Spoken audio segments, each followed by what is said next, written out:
শামিম ভাই ভাত খাই না এই হন আয় দাদা গল্লি আয় এই আয় হানি দিহা দিয়ে সুতো খেলাকে দে রে দে দে ও যাইবো ও মুর যাইবো আয় কাছে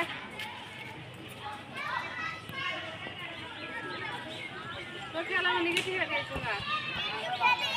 না একসাথে এসেছো খেলা এসে কাছে দিয়ে চলে গো বন্ধ করে যাবেন না আই রে পাঞ্জাবিতে সামনে নষ্ট করে লাইলো মনুদ্দিন দে আমার কাছে দে